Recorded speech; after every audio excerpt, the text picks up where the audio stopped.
there. Okay. It's okay. I'm sorry. No, that's okay. You said your name, and I thought, oh, you're sharing that session. Oh, Just my right God. there. It's okay. Don't worry. I was like, he's very friendly. Wait.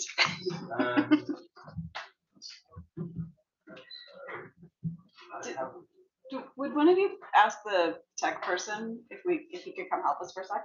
Thank you.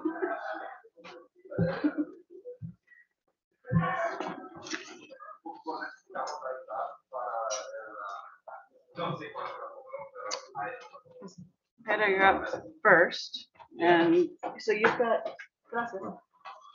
You got my presentation on the laptop, and I have it. and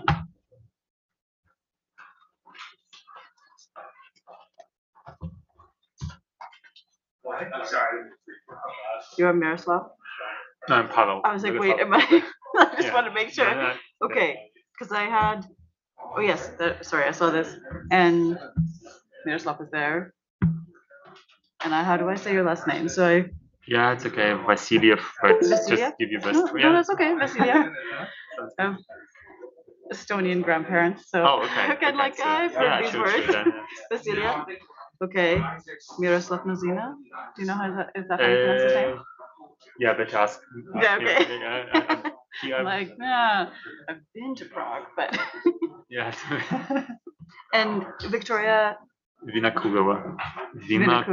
Yeah. Vinokurova. Yeah. And she's joining us virtually. Yeah. Okay. Yeah. So she should join on Zoom. Oh, yeah, Zoom. I think. Perfect. All right. Well, smooth as ever. We'll see. Yeah, it's good because especially because we're doing this hybrid presentation with me here and her online. Right. We'll see how it goes. Yeah. Hopefully, it will be excellent. I'm sure it will be. It's a very excited crowd. So. Yeah, actually, I mean, I'm a bit skeptical about hybrid meetings, but yesterday this teaching roundtable that was great. really I well was there done. too, yeah. So like some sessions later after that, not so good, but the teaching roundtable I really appreciate it. Also, not just technically, but also how people try to engage the audience on both sides. So, yeah. I'm also just thinking, based on my memory of that, should I sit near the laptop so I can see if people are trying to ask questions? Sorry. Yes. So they need a laptop. Oh, yeah. Peter, when you're done, I might come sit by you so I can see the questions that come in from the online. I just realized that that's probably a thing. I'm gonna just leave my jacket here because, in fact, I'll leave my stuff here because who cares?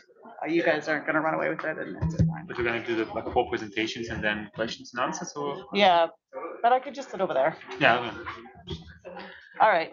And are you ready to go then? Cool. And do we have our other speaker? I don't know. We'll see. You know what? I'll stay here. Who cares? You can tell me if there's questions, right? Yeah. That's not complicated. Okay. Hi. Miroslav, are you gonna sit with us?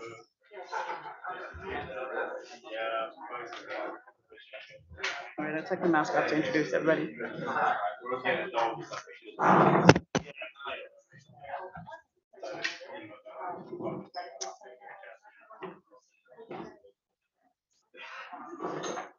Let me know when you're ready. You ready? I'm seeing people scattered out there. Should we give them a second now? All right. I think we're going to get started. Yeah? Okay. Thank you. Thank you, everyone. We have a panel with 4 presenters, so I'm going to get us started so that I don't keep you from your lunch. I'm very excited to be chairing this session on dancing with radicals, and in case you didn't know, there are also drugs involved. We have 2 presenters coming virtually. Well, 1 co-presenter and 1 virtually, so bear with us as we transition through the technology. But I'll just introduce each one before their paper, and then we'll do questions at the end, like we've been doing in every session. So our first presenter from the University of Strathclyde is Dr. Peter Clark. who's telling us about dancing on drugs in post-war Britain. Take it away. Your screen's up. Good. It's a bit quiet. Yeah, is that good? Perfect. Never has a new musical form and a new drug appeared simultaneously and merged so perfectly, for all the world like some benevolent, genius scientist had sent them back from the 25th century. House music and MDMA seem to appear through a tear in the space-time continuum. When affordable music technology and cheap synthetic drugs collided, the effects were irresistible.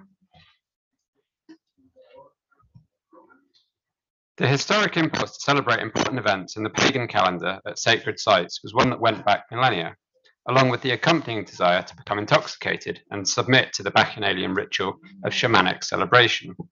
We still do not know, and probably never will, exactly what Stonehenge, Avebury, and the other surviving 1,000 or so stone circles across Great Britain were used for in the Druidic era and before, but I would be willing to bet that hallucinogenic mushrooms and some kind of music, especially drums, were involved.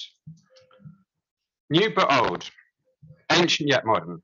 These dualities expressed in these quotes, which I've started my talk with from a recent memoir of 1990's three-party sound system DIY, summarize neatly the claims made by protagonists of the rave era. For those that indulged in this potent combination of the drug ecstasy and house music, dancing on drugs in Britain was both thrillingly new and a reclamation of long-forgotten rites and rituals. So these twin rhetorical claims of futurity and tradition have largely resulted in an orthodox interpretation of this period between approximately 1988 and 1994, as simultaneously unprecedented in modern British history, and as a reclamation of primordial human desire to dance to rhythmic music whilst intoxicated. Nonetheless, for those that were observers of, rather than participants in this particular cultural moment, the antecedental examples appeared rather closer in the rearview mirror. The attendant lifestyle trappings of rave, the colourful baggy clothes, parties in fields, mind-expanding drugs, and of course the ever-present smiley, made rave seem very much like 90s wine in a 60s bottle. The so-called Second Summer of Love of 1988 was just that, an imitation of the turn-on, tune-in, drop-out counterculture of the previous generation.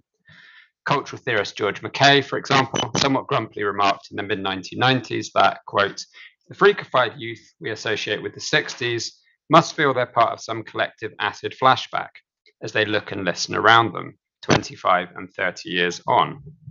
Many aspects of 60s youth, music, style, language, attitude are being recontextualized in the 90s, end quote. So while some of this critique can be read as, in Mackay's own words elsewhere and in another context, quote, an uncomfortable sense of an old man railing against youth for being young, for having fun, it also provided a hint that such apparently insurrectionary activities existed in a longer tradition. Taking drugs as an adjunct to the pleasurable and sociable practice of dancing was not a new invention. So in this paper, by tracing a genealogy of dancing on drugs in post-war Britain, I'm going to interrogate the sort of narrative of exceptionality that has attached itself to ecstasy and rave. So it places this brief cultural moment in a longue durée that is arguably much more about continuity than change. And in doing so, I offer not so much a presentation of recent work, but rather an agenda for new research that complicates nuances and, yes, rethinks our perspective on drugs in modern Britain. It provides an alternative story to the existing historiography, which emphasizes political machinations, the treatment of addiction, public health campaigns, and above all, the long shadow of the 1971 Misuse of Drugs Act. So this work by scholars such as Virginia Berridge, Alex Mould, and Jim Mills is rightly foundational and important, but arguably directs our attention to the perspectives of policymakers, doctors, and other professionals at the expense of the lived experience of people who take drugs. So expanding our gaze to consider these opens up our analysis to the subcultural, the criminalized, and the discriminated against. In short, less seeing like a state and more being in a right state. You can laugh if you like. Tough crowd. These yet to be written histories could transform understandings of not only this moment in British history, but also more broadly provide an intervention on the role of intoxicants, pleasure, and conviviality in the global north in the 20th century, provide fresh perspectives on class, gender, race, and sexuality, and might, as I suggested in my conclusion, provide pointers for the broader field of drugs and alcohol history. So everything starts with an E, as lots of headline writers and the novelty rave single by Easy Posse in 1989 would have it. Ecstasy and the attendant subculture of acid house or rave that it facilitated seemed to come from nowhere. For both those experiencing it and those witnessing it, rave's initial phase was extraordinarily disruptive on an aesthetic, spatial, and even spiritual level. So casting aside the buttoned-up fashions of the yuppie dance floors, the subcultural uniform of dungarees, kicker boots, and baggy t-shirts of ravers was designed to stand in opposition to what had come before. Meanwhile, their imaginative repurposing of post-industrial spaces, such as warehouses, as well as the semi-rural enclaves of the home counties, not only appalled local landowners, but also reconstituted licensing laws. Finally, the impact of the drug ecstasy, despite its high price tag, it was very expensive initially, was instigating near mystical revelations amongst its enthusiasts. So all of these elements provided rave with a feeling of novelty, of a clean break with the materialist concerns and depressing news cycle of the Thatcher era. Popular club nights and raves had names like Future, Fantasia, or a neologism like Shoom, quote, slang for the euphoric rush of ecstasy which blasted away inhibitions. So rave's temporal framing was forward-facing. Flyers were dominated by science fiction motifs, while tracks such as Tough Little Unit's Join the Future invited dancers to do just that. If rave looked back at all, it was to a deep history, a mythical past, a rave named Genesis, or a sound system called Exodus. Such rhetoric occasionally fetishized a perceived primitive other that was simultaneously exoticized and claimed as an antecedent. The DIY sound system that I mentioned earlier had a club night entitled Datura, presumably referencing the plant's ritualistic use by Native Americans. While these ecstasy health education leaflets produced by the Northampton District Drugs team mimicked both New Age visual culture and ancient Mesoamerican pictography. Sound system monikers like Spiral Tribe or festivals such as Tribal Gathering, meanwhile, made vague allusions to earlier civilizations' modes of social organizations. Links to more recent history were largely imposed upon rave by outside commentators, both academic, such as Mackay, and non-academic, such as this comic by the Manchester-based charity Lifeline, which used a time-traveling hippie by the name of Floyd to dispense harm reduction advice and also gently mock both sides of the generational divide. So Floyd's mention of Jimi Hendrix and the Rolling Stones in this comic, which maybe you can see, gives me an opportunity to pause as I shift to looking for precedents of rave. At this point, it's important to note that my intention is not to merely extend the work of Harry Shapiro's Waiting for the Man in tracing the seemingly symbiotic relationship between intoxicating substances and music, familiar to us through the autobiographies of grizzled rock musicians. Indeed, I want to argue that dancing as a pleasurable and sociable activity is a vital component of my analysis. I want to think about what dancing does to intoxication, and what meanings it might accrue at various historical junctures. For those such as Harry Harrison, whose memoir I quoted at the start of my paper, the dance floors of raves and clubs were conceived explicitly as what anarchist theorist Hakim Bey described as, quote, temporary autonomous zones in which the rules of everyday life were suspended. This is another quote from the memoir. Our dance floors were the ultimate in egalitarian democracy, a communal space where all were equal, where women could dance without inhibitions and without being groped or propositioned by predatory men. Dancing created a space within which you could succumb to the music's sensuality and rhythm and just do your thing, no matter how strange it might be considered to be by mainstream society. End quote. So Harrison is quick to concede that such utopian sentiments might be considered, quote, somewhat naive and chemically artificial. And indeed, Mackay, as a skeptic of rave's emancipatory or political potential, argued that, quote, the problem with the rave scene is precisely its hedonism, its focus on the simple activity and pleasure of dance. So leaving aside for a moment these questions of political intent, what was perhaps exceptional or unusual about rave was that it brought intoxicated dancing to national attention in a way that had heretofore been obscured. Dancing in dance halls in the pre- and interwar era had, as James Knott's history going to the Palais shows, been a social form in which couples met and courtships were conducted. Or, as Claire Langhammer's wry quotation of Mass Observation puts it, they were arenas in which, quote, picking up and getting off are accepted as normal behaviour.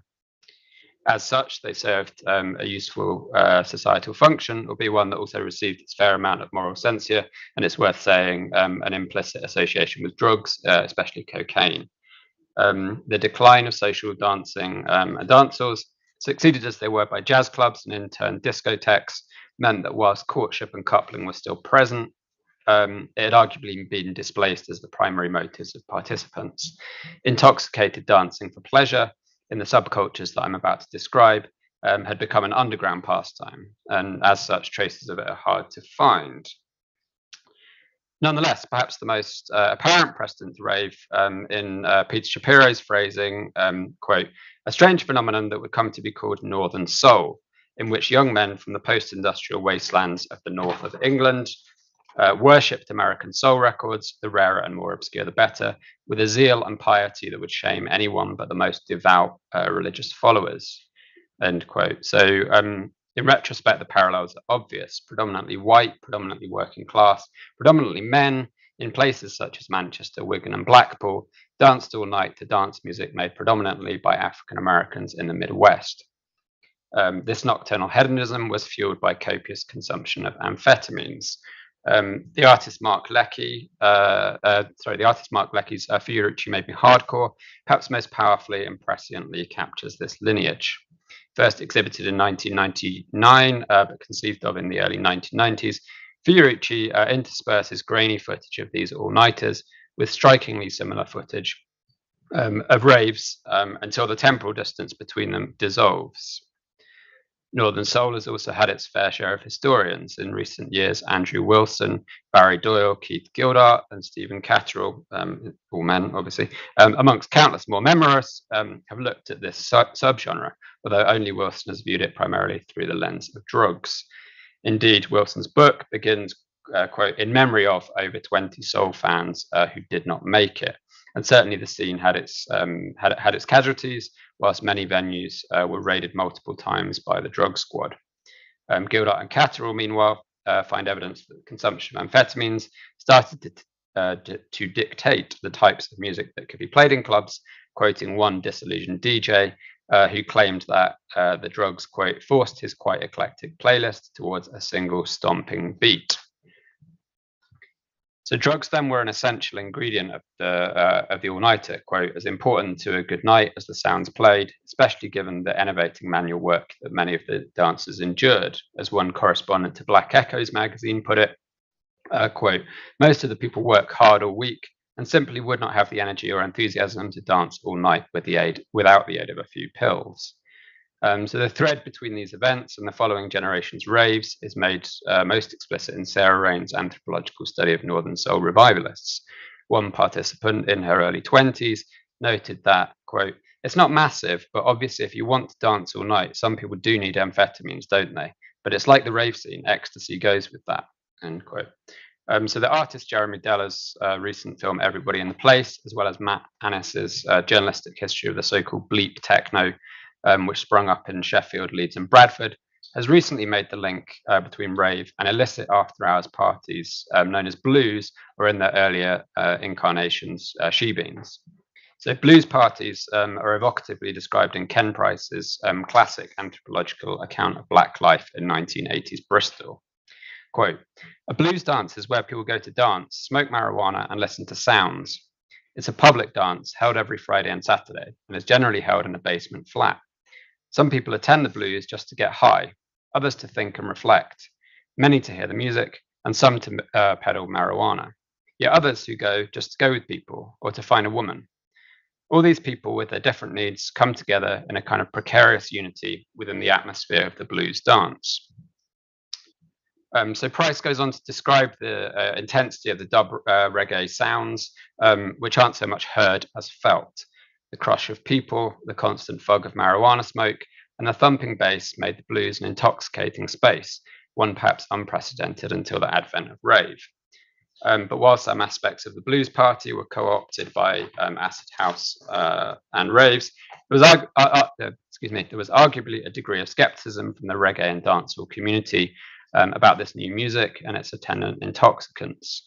For example, the single Hard Drugs by Demon Rocker, who would then go on to form the Ragga Twins, warned that all the youth who take the acid thing about the mind-bending drug dem called ecstasy, which could mash up their minds and, if overconsumed, would paralyze your body. That was all quotes, obviously. Better on the balance of things to stick with, quote, reggae music and sensi, marijuana. So blues parties were primarily delineated on ethnic lines, and the smoking of marijuana in the dance was at least tangentially related to Rastafarian use of the herb. As Price noted, quote, the blues dance should be compared and contrasted with the black church. Both provide a cathartic outlet for their participants, and both are items of culture from the West Indian background that have been retained to help facilitate adaptation to the metropolitan setting. So while such sites were, of course, unlicensed and parties carried on until the following morning, these private parties largely went unmolested by the authorities. As one interviewee in Anis's book recounted, quote, as long as the blues were there, the police knew where everybody was. If it's self-contained in a few places in one neighborhood, it's easier to control. It keeps things under wraps. People were occupied and entertained. By contrast, the Metropolitan Police took a more interventionist approach to another culture of intoxicated dancing at the Royal Vauxhall Tavern in December 1986 and the following January. Officers raided this landmark London queer venue, the first time to arrest and charge the landlord and a barman for, quote, conspiracy to administer a noxious substance with an intent to injure, and in the following instance to shake down the pub's clientele. The apparent rationale for these incursions was the sale and consumption of amyl nitrate, better known as poppers. Despite the overzealousness of the local Kennington police force, poppers were perfectly legal and could be purchased through obliging chemists, as well as gay clubs, pubs, and head shops. As Ben Meachin has noted, the inhalation of poppers catalyzed a queer sociability in gay clubs and discos, quote, contributing to the heady and collective euphoria of the night, matching perfectly with the propulsive, hands in the air energy of high energy, which is a kind of subgenre of disco. Of course, as a muscle relaxant, poppers also served a more intimate utility as an aid to penetrative anal sex. Poppers were therefore functional and frivolous, offering both a brief head-spinning high and a prelude to what was still a transgressive private act. Again, a line can be drawn between this intoxicated dancing and rave. As Meachin puts it, quote, poppers, like the other later club drugs like MDMA powder, were passed around from dance to dancer, friend to friend, emerging as a cornerstone of queer sociality in certain spaces. So from speed to weed to poppers, clear precedents for intoxicated dancing prior to ecstasy existed. Ecstasy's exceptionalism relates perhaps more to the scale of its societal impact than its novelty. Rather than necessarily a reclamation of mythical pagan rituals, dancing to house music on ecstasy was a very modern affair, firmly rooted in post-war British history. To my genealogy could easily be added barbiturates, methaqualone, LSD or magic mushrooms, or any of the club drugs that followed in ecstasy's path, such as ketamine or 2CB. Many of these served different purposes, functional, sexual, or even spiritual. But what perhaps all had in common was an ability to offer pleasure. As I've written elsewhere, I diverge from David Courtwright and other historians in their suspicion of the pleasure-seeking motives of drug consumers. But whilst I do not see such motivations as part of the ills of limbic capitalism, I do think that they are related to gender and racial inequalities, societal pressures, and all the other myriad problems with, late capitalism. I don't wish to glamorize drug consumption. I've previously written about young women who died following ecstasy consumption, and many of those who used amphetamines on the Northern Soul scene were derided as, quote, scary fuckers. But it's no accident that all of the groups that I've briefly explored today were in some way marginalized, ostracized, or otherwise kind of outside the mainstream. So to borrow the philosopher Michel Geller's phrase, for many of these people, intoxicated dancing offered, quote, enchantment in a disenchanted world. Thanks a lot.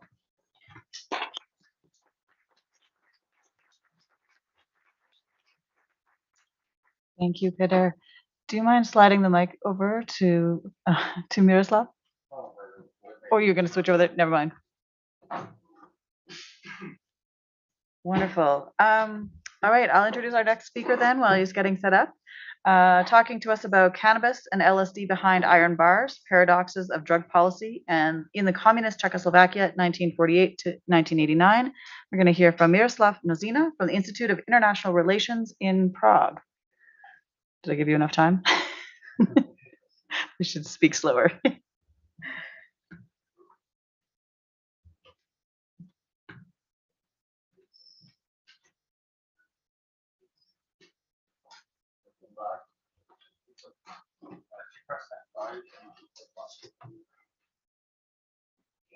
Sweet.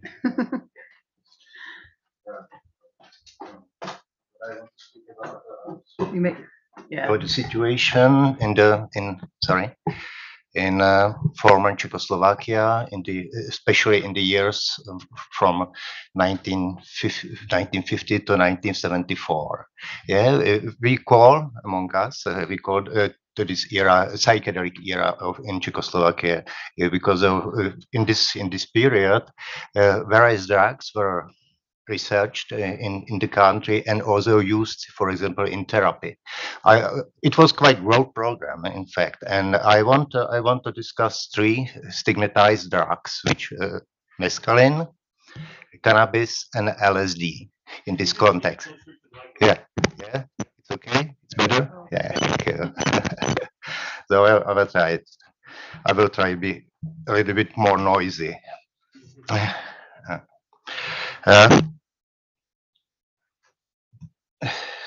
In this context, I want to discuss official communist drug policy, how it was possible to do this kind of research in the communist country, in the totalitarian system, and how was the attitude of government to these processes, and in fact, what we can see, these drugs were incorporated in the system of national development of the building of communist society in this time. So it is quite kind of different attitude to the problem than is usually described in literature and in various studies.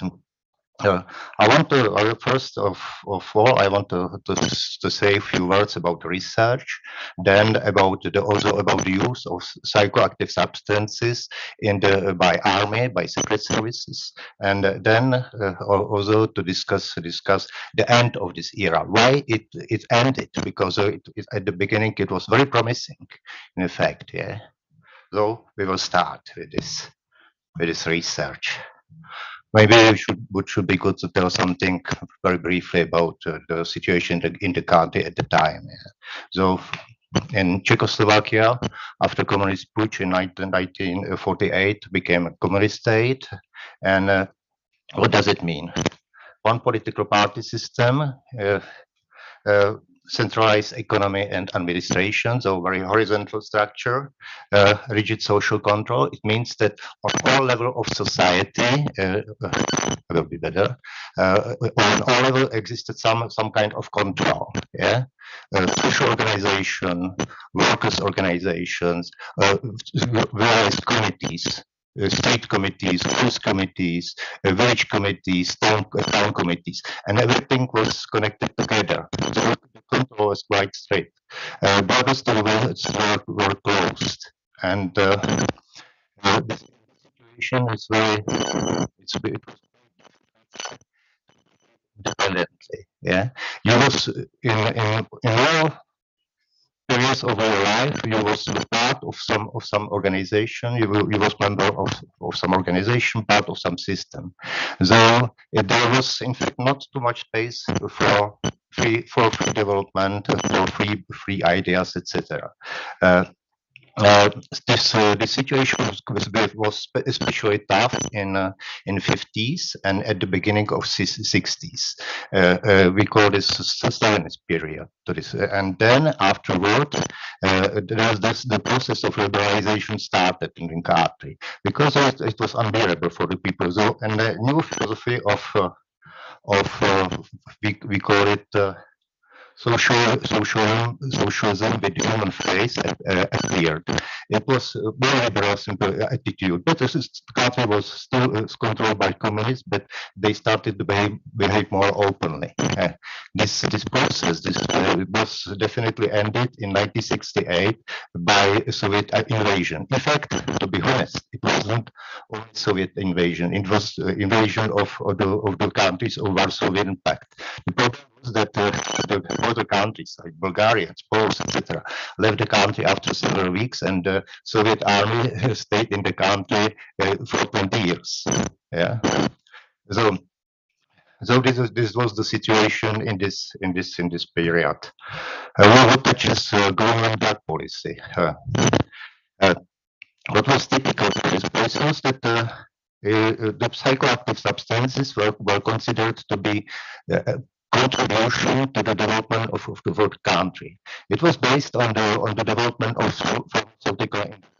This industry was quite well developed in the country, and of course it was economic contribution, but it was also contribution to the national healthcare system.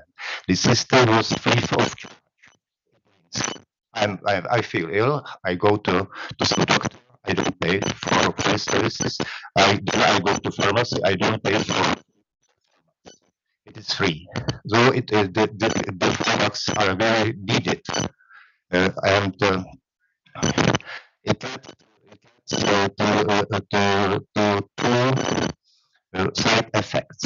First was that the people became accustomed to the using of drug, even in the situation when they had just minor problems, headache, they didn't feel it in the morning well, so they were tired. They used drugs because they were easily accessible. I mean, psychoactive drugs. Yeah, and it wasn't a problem. But it led to the development of so-called tablet culture and the so-called addictions. So these are people who are going to work. They work. They were taking care of families, and etc. They were living a regular life. But if they didn't have their tablet on everyday basis, they felt bad. Yeah. The widespread problem, the estimation of Dr. in the 60s, approximately were addicted to pharmacs on this level. In the 70s, the estimation was it is 3 or 4% of population. So very addiction on this level. Second item is a side effect.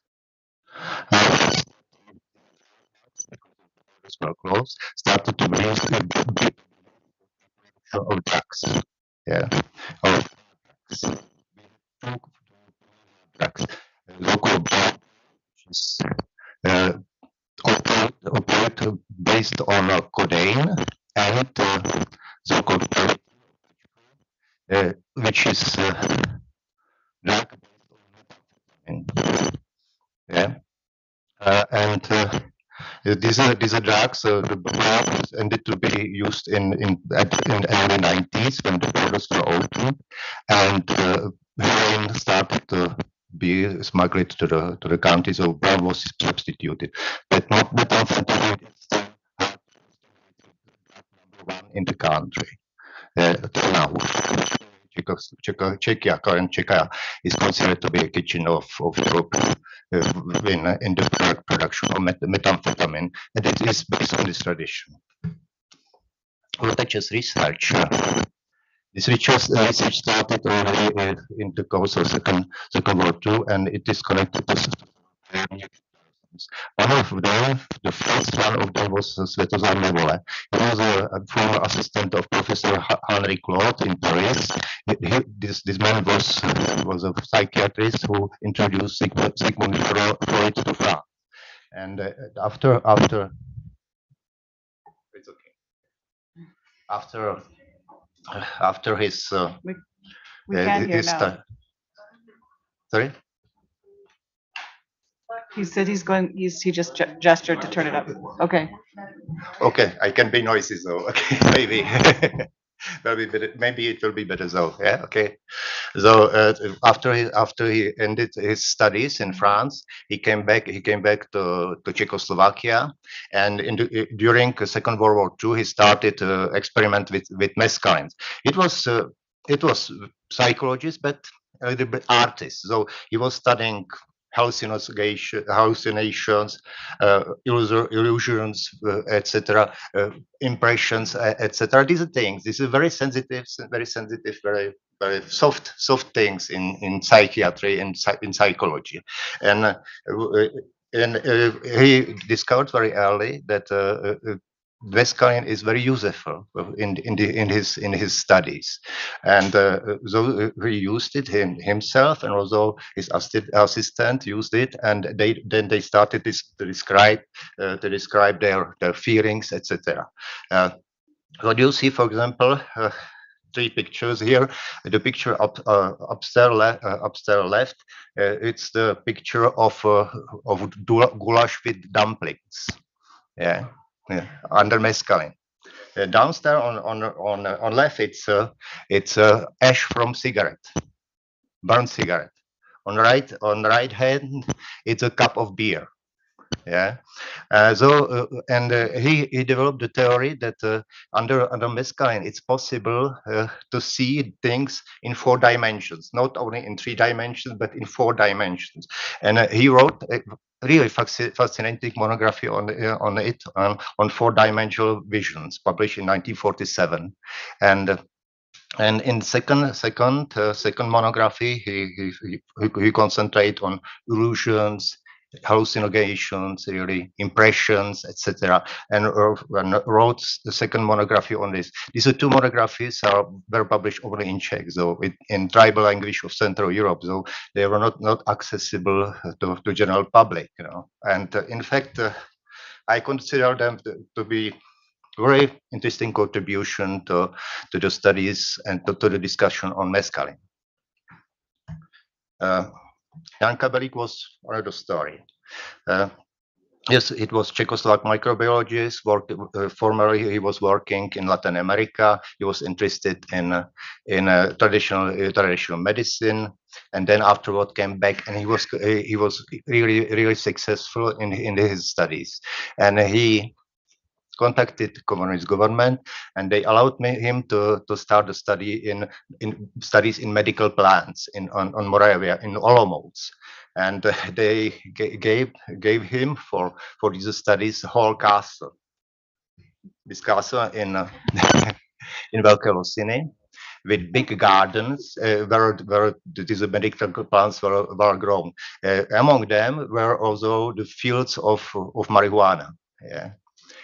So they started to prepare extracts on this, and in fact, for several years they were preparing extract and doing tests. He discovered very early that the medical properties of marijuana, and started to contact medical specialists around the country, very specialists. Yeah, and this team of doctors started to use marijuana extracts in treatment in stomatology, ear medicine, skin and nervous diseases, in inflammation, tuberculosis, etc., etc. And finally, they published a special book on this, cannabis as a medicine, and it was like conclusion of these studies. But these studies continued after his death until 1989, I think. Yeah. One of these students was Professor Lubomir Hanuš, who is expert in cannabis now on Hebrew University in his area currently. Yeah. So there was also another impact of situation was the development of pharmaceutical industry, as I was speaking before. In fact, the production of LSD was introduced to this pharmaceutical industry on the base of secret task V88 in the year of 1954. They started research in this, yeah, and they developed a special method how to produce LSD. In fact, the LSD was still blocked by Sandoz, by a Swiss company, so they were not able to start industrial production of it. When the patent of Sandoz was expired in 1963, they immediately started the production of LSD. It was produced in two pharmaceutical companies, Pofa and Galena, and this production lasted until 1971. Thus, when you see Sandoz stopped the production of LSD in 1966, so the Czechoslovakia was for 5 years only country in the world producing LSD and exporting it abroad. Yeah. The problem was what to do with LSD, not only for export. So parallel to it, the government started also support research in LSD properties. There were several teams in Czechoslovakia working on LSD, on research and then on treatment with LSD. The main teams was team of Jiří Roubíček and Dr. Srnec. They started it in 1952, and they discovered very early that they started it with LSD from Sandoz, and not with LSD produced in Czechoslovakia. And started it and discovered very early that maybe LSD could be useful in the treatment of various mental ills, of traumas. You know, when you want to treat trauma, you have to first, and as the first step, you have to identify it, then to soften the trauma, to break the trauma, and then continue regular treatment to settle the problem. So they discovered that maybe LSD could be useful during the first steps, to open the mind of people. Yeah. So they started this kind of research, and they were quite successful in it, in fact. And so afterward, they submitted project in 1962 on research of neurosis and reactive states officially, but in fact it was on the research in the effects of psilocybin, mescaline, and LSD. They continue it again for several years, and in 1962 they established also quite big center in Sacka. It's close to Prague. It's a former psychiatric hospital, and this hospital has approximately 100 beds. Yeah, so it was the biggest LSD treatment center in Europe at the time. Yeah. In the center, not patients were patients treated by LSD, yeah, but through the existence of center from 1962 to 1974, approximately 300 patients came through LSD sessions. Altogether, approximately 3,000 LSD sessions were organized only in this institution. Yeah. What was nice, they were invited all patients with some mental problems, but also healthy people, artists, painters, etc., able simply to describe verbally or on paper, painting, their impressions which they had after intoxication with LSD or psilocybin. They still exist. One of the biggest collection of this kind of painting, LSD painting, in Prague, in the archive of National Academy in Prague, and it has approximately 3,500 pictures collected together. You can see two pictures of them here. Two paintings. Downstairs, this is Professor Robíček, doing like research in LSD.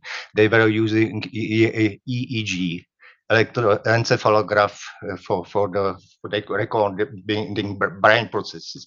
But it was only one part of the research. Second part was that you see there young man. He's today's well-known actor, and he was describing to the process verbally his feelings. So there was parallel recording of the processes. Another team was established in Prague, Bolnice, and it was led by Stanislav Grof and Zdeněk Dietrich and Julia Sobotkovič. Again, I don't know how many people crossed through the session, but altogether, officially 1,100 treatment sessions with LSD were organized there. They created the theory of so-called coex nodes, concentrated experience. It means trauma, or these things, means that various experiences are tied together. They're close together, and you can open them. So it was they published also special monography on this LSD 25 that used in the clinical practice. How to work with these people. Afterwards, after Soviet invasion, Grof immigrated to USA in fact he immigrated. He was staying in USA in 1967, but after invasion he stayed in USA. Yeah. And he invented the holotropic breathwork. Maybe you know what's going for in psychiatry. It's on the base of breath exercise, you can establish the feeling like to be under drugs. Yeah. So drugs without drugs. There were altogether. Sorry. At the time there were. We're just running out of time, so Yeah. There were nearly 40 psychologists working, and their team working on LSD and mescaline in the country, working on treatment of children, by the way, sexual problems, alcoholism, etc. How much do I have? How about 2 minutes? Okay. Parallel to this, existed also research of the state security, secret police. There existed laboratory in Prague working on it, but in fact they were more interested in the drugs of truth. Yeah, so not in hallucinogens, but they were closely monitoring all this research through the people who are members of the team and who are in fact who were cooperating with state police. Yeah, and there existed also parallel research of Czechoslovak army in LSD, and because of they had in fact some informations were leaking from US and from Great Britain about same experiments, so they started also experimenting with this. You can see on these pictures, it was one of the experiments of the officer it was these people were officers of one missile unit, and so they took LSD and started to imitate battle operations. Yeah, they survived for 20 minutes, and then it started to be relaxed. And after 1 hour, were completely dead. Yeah, so unable to do anything. This era ended in 1968 because of several reasons. Soviet invasion. After Soviet invasion, the process of so-called normalization started in the country. So the regime started to be more tough.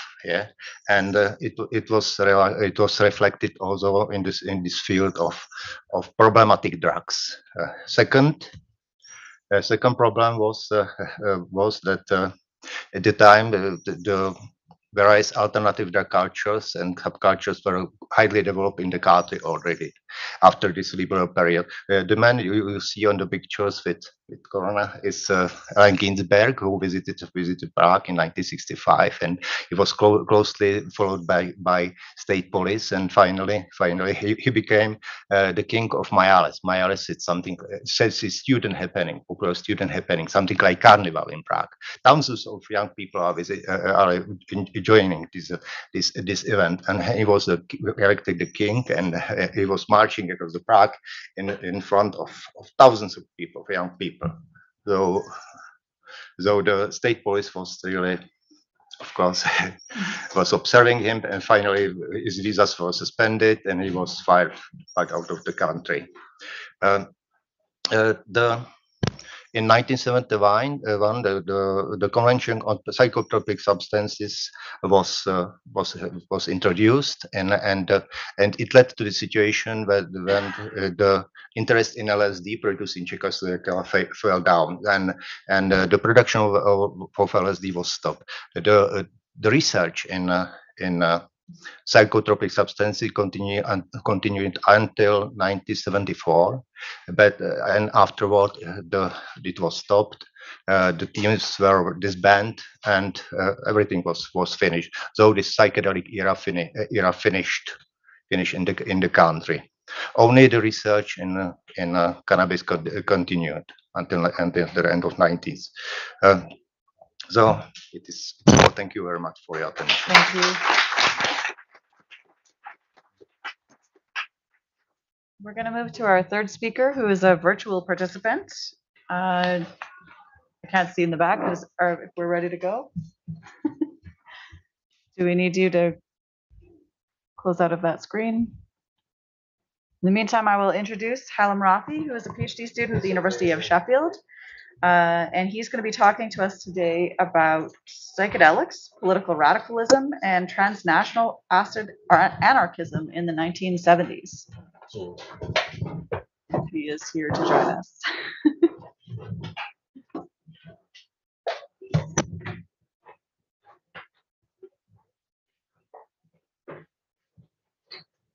Do we have a virtual?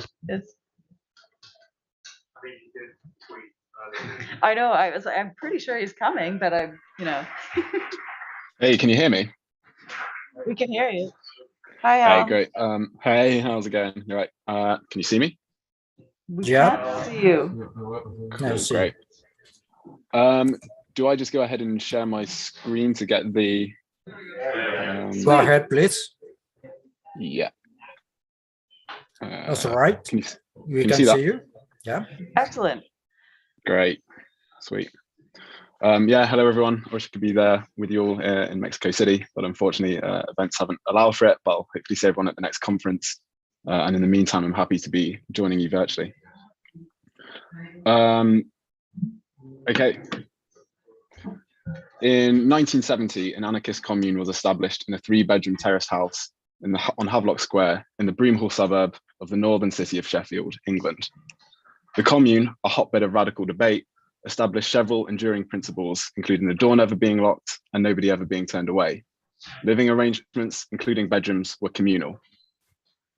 In the fall of that year, a young anarchist named Dave Lee moved into the commune and remained there for about 2 years. Lee has since recalled how the anarchists at Havelock Square did not see their role as selling papers or building an organization aimed at insurrection. They could see from the vantage point of the 1970s that insurrections, even leftist ones, did not necessarily result in a better society, but rather what they were doing was about everyday relationships, breaking the patterns of bourgeois society to underpin a new kind of social movement. What made this commune significant in the history of British psychedelia was the integral place of LSD within it and to this brand of anarchism more broadly. Indeed, Lee remembers that many people in the anarchist milieu took LSD, which was very easy to acquire. In fact, it would be fair to say that much of our social scene floated on a small lake of LSD. And the people I'm talking about were not the pop mystics that psychedelic culture has become associated with. There was less an emphasis on achieving enlightenment and more on living true to ourselves. For Lee and his fellow anarchists, LSD not only infused them with a militant anti-materialism, it was crucial in their emphasis on total cultural transformation via transformation of everyday life. And they especially valued features of youth subculture that Lee thought might now be derided as hippie values. It is certainly true that hippie values, the utopian and communitarian peace and love ethos of the 1960s counterculture and the explosive psychedelia of the same era have, since their inception, been endlessly disparaged and reduced to a set of recognizable traits and aesthetics, characterized as bourgeois, escapist, irresponsible, undisciplined, antisocial, overly spontaneous, commodified, and obsessed with lifestyle choices and exhibitionism. The result has been an overriding of the truly radical, politically threatening potential of the countercultural use of psychedelic drugs during the 1960s and 70s, masking a great deal of serious, politically engaged content that requires salvaging in the historiography. However, there has been a recent revival of interest in what the political theorist Mark Fisher designated acid communism, inspired by Jeremy Gilbert's acid socialism, or sometimes the acid left, psychedelic socialism, freak anarchism, or some alternative label which all point to the same basic political logic. Whereas libertarian radicals have traditionally aimed to alter power structures in order to change social institutions to finally change mankind, acid-inspired radicals reverse this. One can change the social order through a revolution in sensibility. Both Fisher and Gilbert have explored the idea that to imagine alternatives to capitalism, we must explore the limits of consciousness, and that the countercultures of the 60s and after might provide valuable insights to the left in this project. The premise is that the kinds of experiences common on psychedelics like LSD and psilocybin, the dissolution of subject-object dualism, loss of ego, oneness, unity, and connectedness, lasting reorientations of senses of self, might be practically useful to the radical left, though this is notwithstanding the simultaneous challenge from a radical right. As this paper argues, attempts to infuse psychedelic drug use and psychedelic insights into a radical anarchist politics has important precedents, and this refutes any notion that psychedelics and their use have tended to transcend serious politics. Whilst the 1960s have tended to dominate in cultural and political histories of psychedelics, long after the Summer of Love, key actors and organizations continue to employ them in radical contexts and in experiments to envisage and practice communities based around mutual aid, decentralization, trust, and cooperation. The ideologists and idealists who envisioned a more profound social role for psychedelics did not disappear altogether. And this brief exploration centers around one key individual in the history of acid anarchism, the Irishman Bill Ubi Dwyer. Dwyer offers one fascinating conduit into the relationship between psychedelics, anarchism, the radical left, and the countercultures of 1970s Britain. Bill Dwyer was born in 1933 in County Kildare, Ireland. In the mid-1950s, he emigrated to New Zealand, where he was first introduced to anarchism, and he became active in politics. In Wellington and Auckland, Dwyer was a regular speaker at political gatherings, and his lyrical Irish voice made him a popular orator, well regarded for his sociability and generosity. In 1966, Dwyer moved to Sydney, Australia, where he sold LSD in order to finance anarchist projects and propaganda, selling around 1,000 tabs a week by mid-1968. Dwyer noticed that it was mainly heads, referring to people who used acid and other drugs, who visited Sydney's anarchist hangout, The Cellar, which he described as an embryonic anarcho-hippie subculture, and felt it was in fact these people who were most likely to find the anarchist message true to their aspirations. Bringing in around £500 a week from collective drug sales, all money at The Cellar was spent communally and, quote, in advancement of our principles.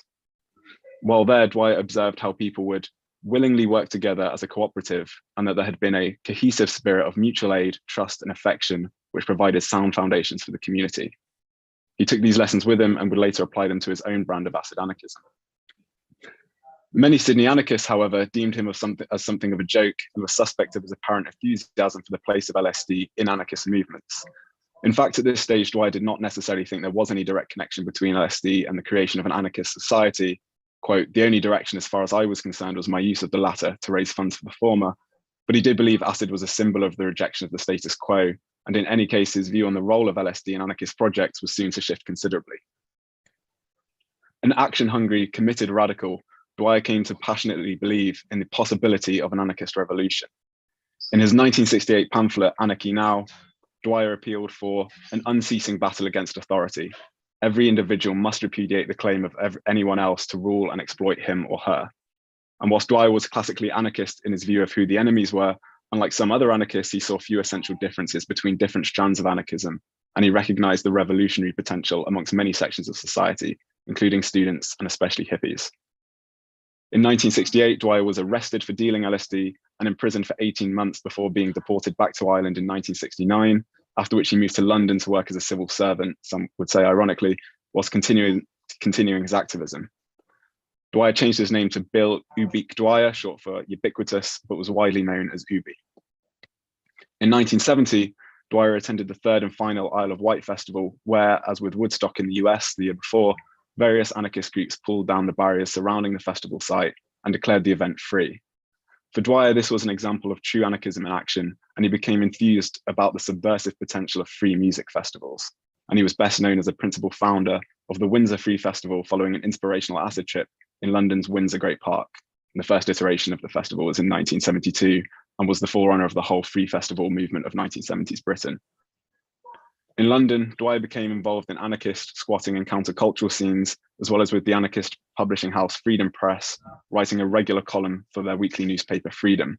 And the English anarchist scene was sort of based around the Freedom publishing house and these two magazines, Freedom and Colin Ward's experimental journal, Anarchy.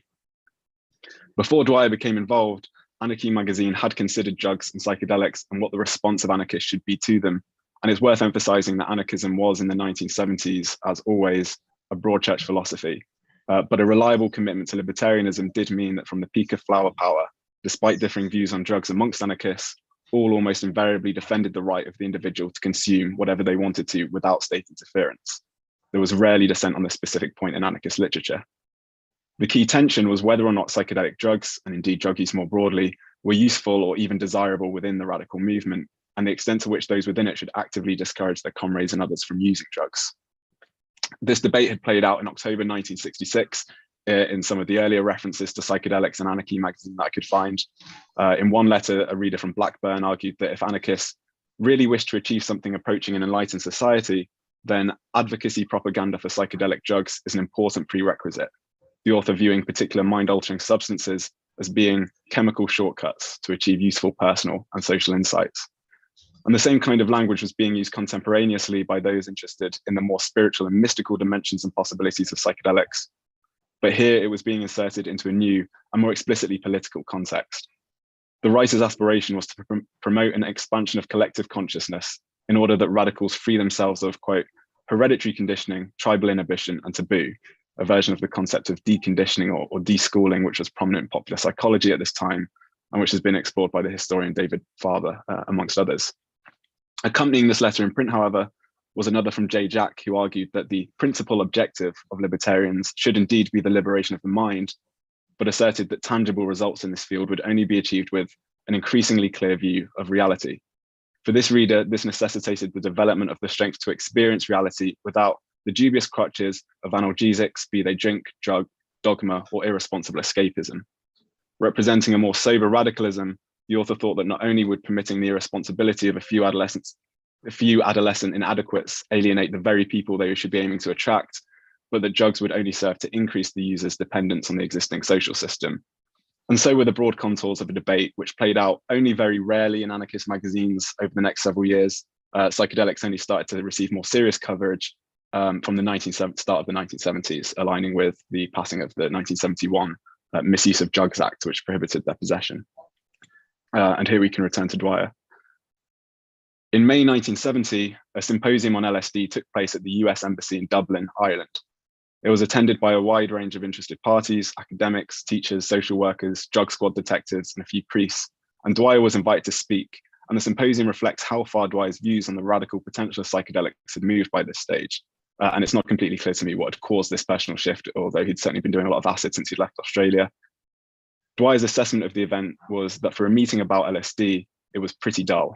And these were mainly papers from scientists, law enforcement, academics, focused on the harms of psychedelics, and a film about a military pilot who takes LSD and forgets how to fly to catastrophic consequences. But more sensationally, a suited up Dwyer revived the audience by announcing at the start of his talk that he had been on around 250 LSD trips in total and had never had any of the catastrophic experiences that other speakers at the event had warned about. Dwyer claimed that there was little to no knowledge or information at this assembly, but in its place was plenty of prejudice. He told the audience that LSD was, in fact, quote, the greatest gift from nature to mankind in the 20th century. A year later, in 1971, apparently inspired by the Dublin meeting, Dwyer organized his own open and free acid symposium to take place on April 28th in Conway Hall, the prestigious home of British humanism and free thought movements. Posters appeared around London's Red Lion Square, announcing that it was to be sponsored by Anarchy magazine and would be an opportunity to get a head liberation front moving.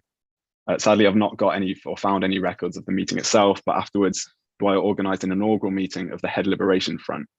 The new movement was founded on a stated set of principles and objectives, including the development of communes and cooperatives and enlightenment of public opinion on the subject of psychedelic drugs. It would also work towards the furtherance of research into the social use of LSD and allied psychedelics and the development of, quote, knowledge into LSD as a truth revealer relating to the individual personality. That same month, the third issue of the new series of Anarchy was published. Dwyer's attempts to advocate for at least a consideration of the place of drugs within anarchist movements, which he had been doing over the previous year or so in the anarchist press, had reaped dividends, and the issue was designated the Acid Issue, dedicated to an exploration of the place of LSD and other psychedelics in the struggle for radical liberation and revolution. Taken as a whole, the issue was much more carefully balanced than Oz magazine, being Britain's sort of 60s underground magazine par excellence. Oz magazine's own Acid Issue the year before, which had included little other than pieces enthusiastically promoting the use of psychedelic drugs for personal and spiritual development. In Anarchy's Acid Issue, alongside a report on the Dublin Symposium, Dwyer contributed a 7-page article contemplating the connection between LSD and freedom. Attempting to more precisely couch his arguments in anarchist vocabularies and objectives, Dwyer suggested that the two primary fundamentals of a free society were the rejection of authority and the espousal of a society organized without authority. And he argued these corresponded with the central themes of hippie culture, the rejection of rat race materialism, and a desire for mutual aid and communitarianism. Dwyer reminded readers of Anarchy that everyone was born conditioned to authority, amounting to, quote, a society at essence of slaves. Dwyer did not, however, believe the cause was hopeless, and for him it was self-discovery and an awareness of one's own dignity, sovereignty, and sacredness that held the key. And it was in this objective that Dwyer claimed LSD was a powerful catalyst. Quote, I maintain that LSD is of enormous assistance in liberating the mind, in learning respect for yourself, and therefore of others. Dwyer still did not deny all this could be done without psychedelic assistance, but was certain LSD was a powerful spur to truth and sensitivity, an awakener of inner man. The issue included challenges to Dwyer's perspective by several pieces from anarchists who rejected the kinds of claims Dwyer was making for LSD. In one article, a whole group of anarchists all cast serious doubt on the revolutionary aspects of the embryonic acid left, finding that the whole scene only appeared revolutionary because of the very fact it was based on an illegality. LSD users, they posited, reject the authority that denies them acid, but do not appear to reject authoritarianism. LSD and revolution, we are not convinced. LSD and evolution, a contradiction in terms. And I've included quotes on the slide from other anarchists who wrote disparagingly on the incursion of psychedelics and psychedelic philosophy into anarchist spaces. One from John O'Connor, who described an acid fairyland, and one from Donald Raum, who presents a hardcore materialist response to Dwyer's own ideas about the relationship between acid and freedom. I won't read these out, but you can see that Anarchy's acid issue ultimately left the debate around psychedelics and anarchism wide open. But there was a debate taking place, and Dwyer's ideas were influencing some of those within the movement. I now want to say something on how Dwyer and his comrades put their brand of anarchism into action and where psychedelics fitted in. Alternative living and communal lifestyles were central to Dwyer's political philosophy and worldview, and he assigned a key place to psychedelics in facilitating these radical experimental forms of living and being. The communal lifestyle advocated by Dwyer and his associates in this period was part of a broader challenge to subvert bourgeois norms and traditional Western capitalist social structures and hierarchies, as well as organizing free festivals in which psychedelics played an integral role and which implemented a subversion of capitalist systems through an emphasis on free. Between 1970 and 1972, Dwyer ran the Island Commune on Merrion Road in Dublin. He called this an experiment in communal living that provided an opportunity of meeting girls and boys who actually lived on hippie farming communities in the US. These communal experiments were not consistently successful, but they could be very real responses to the new practical anarchist call to, in the words of Dave Lee, who I quoted at the beginning of the paper, actually live out the alternative lives and lifestyles they're always rhetoricizing about, to recruit people not by saying, vote for us and you'll be living in a worker's paradise, but by saying, come down the road and see the way we live, end quote. In this way, they were radical experiments in alternative social structures, whilst also acting propagandistically and inspirationally. And it was not just Island Commune and Havelock Square. When the journalist William Diath wrote his anthropological Notes from the English Underground for Listener magazine in 1970, he surveyed about 40 communes in Britain, growing in number and strength, and noted the central place accorded to LSD and other psychedelics in these communal projects. It was crucial, as one example, to the lifestyle at Eel Pie Commune, based in the abandoned Eel Pie Hotel on an island in the River Thames in West London. By 1970, this was the UK's largest hippie commune, with over 40 young residents staying there in 1970, and one former communard, Chris Fairs, has written about how psychedelics were used there to help communards bond and adapt to the communal lifestyle. LSD was also, as was the case in many other communes, behind its eventual downfall, its excessive use being exploited by charismatic guru figures, and yet another reminder that the radical, communally positive potentialities of psychedelics have never been automatic or guaranteed. In January 1972, Dwyer announced in Freedom and other alternative publications that he'd been arrested with about 1,400 tabs of LSD, and he decided to fight the case on the basis of no guilty intent, and that his selling of LSD was a matter of conscience, in which he believed acid is a holy sacrament which greatly assists the individual in cleaning himself of selfishness and the various million inhibitions bestowed upon us by an authoritarian, moralistic society. Dwyer announced he was building evidence to prove he was in no way motivated by personal profit, but lived as an equal in a commune where the ambition was the growth of communes. And while in jail, he said he would work on a novel, Return of the Pagans, which would explore the theme of repossession by ordinary people of a cooperative, guilt-free and loving existence, a repossession from those forces which have alienated mankind from what I believe to be its birthright. Simultaneously, Dwyer summarized a talk he had recently given at Oxford entitled People, Squares or Circles, part of a series on freedom and control. Dwyer had been invited because of his, quote, advocacy of psychedelic drugs and personality development and the conflict between such a position and the laws of the land.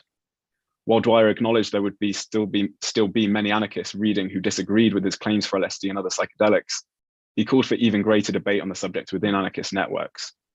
From his perspective, the aim was personality development in order to conceive of and arrive at new senses of self and to break out of conditioned patterns of thought and ways of behaving in the world, to help individuals, quote, realize their full potential and in understanding their nature.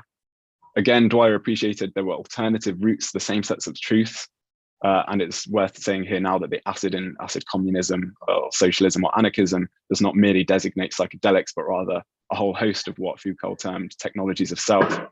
However, Dwyer argued that in a world where almost everyone is subjected to authoritarian and moralistic indoctrination from the very cradle, we should at least carefully investigate ways of breaking away from such patterns of conditioning, and that this deconditioning would be made much harder and longer without the catalyzing effects of the psychedelic experience properly programmed and guided.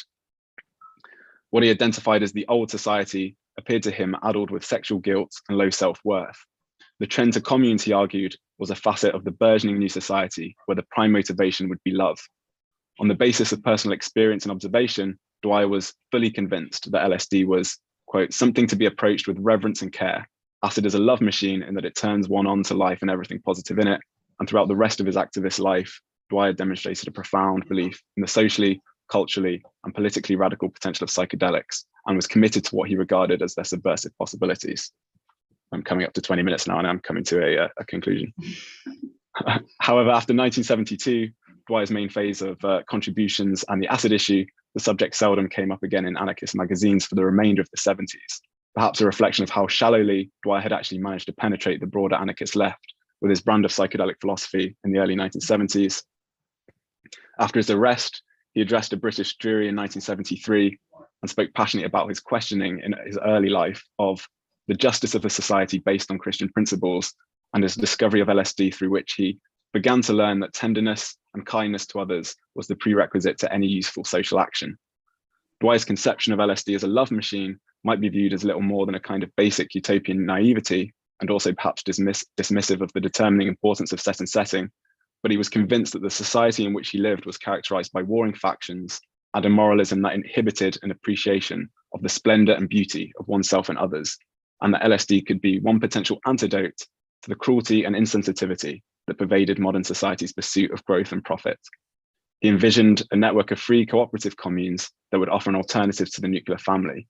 And therefore, while naivety and hopeless utopianism is indeed one way to approach these ideas, a staunch conviction that psychedelics could be powerful tools for social change and a desire to use them to at least try to imagine other possibilities of arranging society is another, perhaps more interesting interpretation. And after more arrests and iterations of the Windsor Free Festival in the late 70s, Dwyer moved back to Southern Ireland, where he remained for the rest of his life. And in the early 1980s, he was involved in a campaign to legalize cannabis, becoming known locally as the High Priest of Pot. And in the early 1990s, Dwyer was involved in a cycling accident from which he never fully recovered, and he died in 2001. And I don't really want to intend to draw any sort of groundbreaking conclusions from this brief account. I suppose what I want to highlight is that the 60s are often portrayed as the period where psychedelics got out of hand, their escape from the lab being retrospectively assessed as the death knell of their promising potential in medical, therapeutic, and psychiatric contexts. Yet this narrative risks an overlooking of those advocates of the psychedelic experience who continue to recognize the healing potential of these drugs in a much broader sense in individual medicine. For instance, in the transformation of a society perceived to be sick, or the restoration of a degraded natural environment. The hippie notion that the liberation of consciousness from capitalism was both desirable and necessary, channeled by activists like Dwyer into the wider radical left and anarchist movements, is again being taken seriously.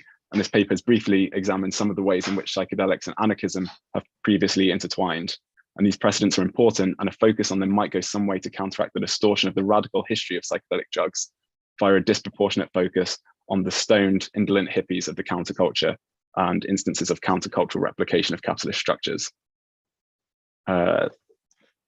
Thanks very much. Thanks, Hallam.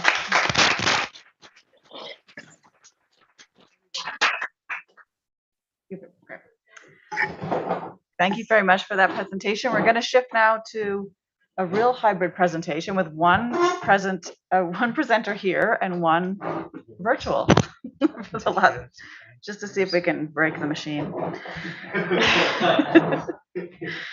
So our co-presenters today are in real life, Pavel Vasiliev, and virtually Victoria Vinokurova, both coming from the University of St. Petersburg, and they're going to tell us about foreign natives, psychoactivity, policing, and the elusive corporeality of the post-Soviet rave.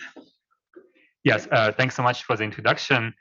Can we have the presentation from this computer on the screen?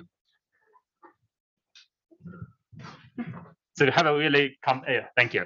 So we have a really complicated setup, as Erika just mentioned. I'm going to start, then I'm going to hand over to Victoria, who is online, and then back, hopefully say a few words at the very end, if we still have time. Oh, okay. Yeah, so thank you. So this paper is based on the article that we published last year in the journal Contemporary Drug Problems, a special issue on the socio-materiality of drug control and prevention. So what we're trying to do in this paper is to extend the emerging literature on the history of raves as socio-cultural phenomenon to Eastern Europe, specifically to post-Soviet St. Petersburg. And I mean, I guess people have some ideas of what it was like in the post-Soviet 1990s, but I'm still going to give you just a bit of background, as Miroslav did for communist Czechoslovakia.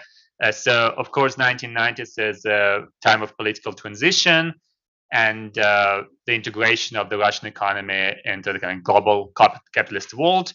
The emergence of new subcultures, or the input from the West, sort of the liberalization of culture and sexuality, but at the same time, something which is also missing in the accounts of the 1990s is that it's a time of political instability, sometimes bordering on the brink of the civil war, the catastrophic decrease in household incomes, the widespread experience of poverty and even hunger. It's also time of various social problems resurfacing, including the use or abuse of psychoactive drugs. And of course, also the resurgence of many of the kind of patriarchal ideas and sexual objectification of women. So it is kind of complicated setting. We are focusing on St. Petersburg. It's a big city in northwestern Russia. And in this paper specifically, we are looking at the concept of a rave body. For this concept, we were inspired by Nancy Campbell and Elizabeth Torres' work on embodied deviance. So we see the rave body as an amalgam of corporeal practices and features attributed to the participants of the rave event, for which psychoactive aspects are really important. And crucially, this corporality and this rave body can be approached as both sort of local internal weapon of resistance to the dominant societal, cultural, and other norms, but it can also be applied externally, specifically by the law enforcement authorities, as a tool to police and control these psychoactive settings. A bit of a, again, theoretical background, what we've been inspired by. So there was a literature in kind of, STS studies on the recent era of securitization. So roughly, starting in the 1990s and extending into the 21st century. And of course, you can find counterexamples, but some authors claim that we increasingly rely on the on biometric data, so on measuring bodies, to differentiate between citizens and aliens, to detect undesirable or desirable behaviors and states. And of course, as you can imagine, in this kind of literature, there is a lot of criticism of overtly relying on technology, and a lot of calls. And again, I quote Nancy and Elizabeth Torres and other authors who call on us to pay more attention to the social and cultural aspect, to gendered aspects of drug consumption, drug policies, the social embeddedness of scientific knowledge, its misinterpretation and misuse, and so on and so forth. We are also trying to historicize the 1990s. So maybe it's the thing which has already happened in the global context. So we have Peter here. But I think in the Russian context, it's really a relatively recent thing that we start to think about the post-Soviet 1990s as history, right? So it's something which can be an object of historical analysis.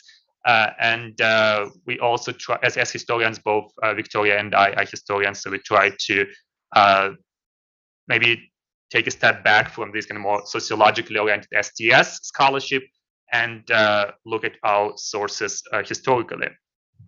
So that's the sources that we used in this study. We would really love to do oral history interviews with participants of rave events in post-Soviet St. Petersburg. We approached a couple of people, but especially when we mentioned that our interest is about the psychoactive side of the experience, MDMA and stuff, people disappeared, right? So it's still probably a sensitive topic. So in this sense, it's still not history. Anyway, we used a kind of wide range of materials. Our key published source is Ptuch. Ptuch is a magazine, is a kind of, fanzine DIY magazine, which at the same time emerged to become almost a monopolist of the techno publishing scene in Russia in the 1990s, and could almost be seen as a mainstream youth journal more generally, or magazine, which is a kind of funny story, I guess, in the international context. It also involves a lot of visual sources, which we try to use, interpret. We also rely on articles in the more conservative outlets, such as Kommersant, which pay more attention perhaps to the state control practices, to various law enforcement raids, and their own attempts to prosecute drug-consuming rave bodies. One more thing that should be highlighted here is this book, Revoluция, So it's a portmanteau of rave and revolution, so kind of rave revolution. It's a really interesting book because it's officially described as a techno novel, roman в стиле техно in Russian, and it combines some documentary evidence and actually oral history interviews, although not named as such, with clearly fictionalized elements. It's really serious methodological questions of how to approach this source. However, we do rely on it and try to engage with it at points in this paper. And we also use some of the later publications which appeared in the last 5 years or so, including interviews of law enforcement officers to some of the news outlets.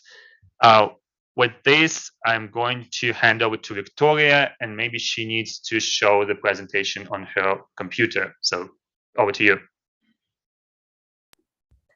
Yeah, thank you very much. Can you hear me well? Yeah, okay. Okay, I think maybe I can continue with the presentation and you can just be the voiceover. Probably yeah, be thanks. easier. I guess it will be easier and more convenient. Okay.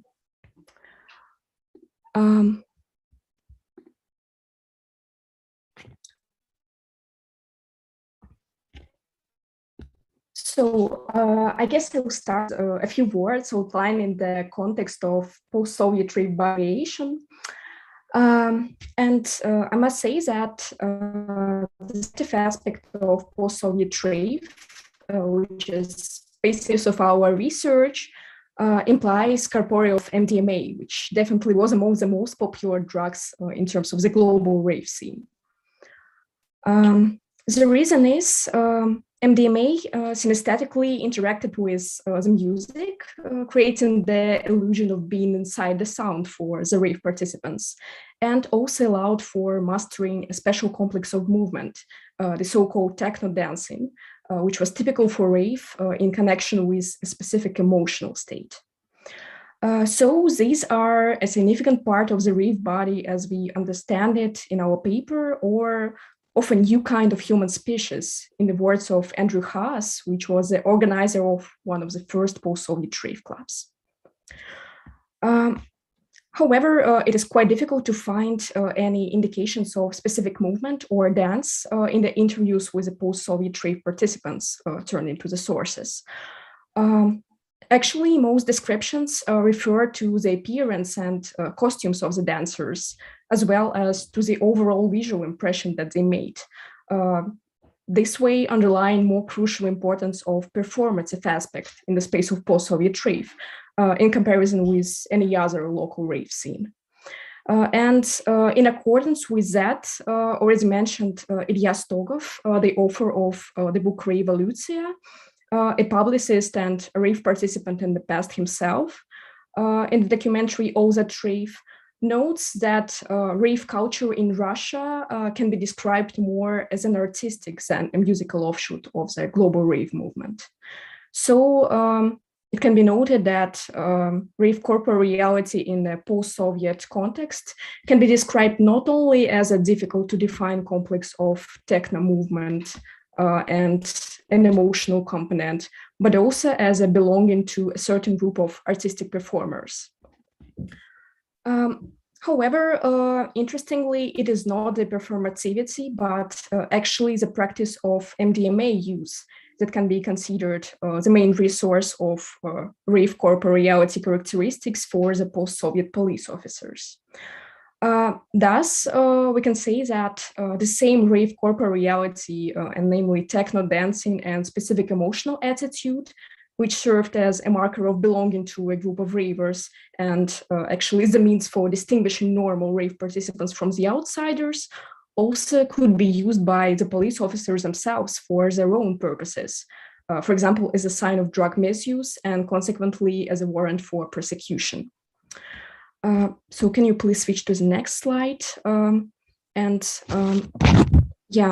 moving on to the actual algorithms and technologies of drug-using bodies identification used by the post-Soviet police officers.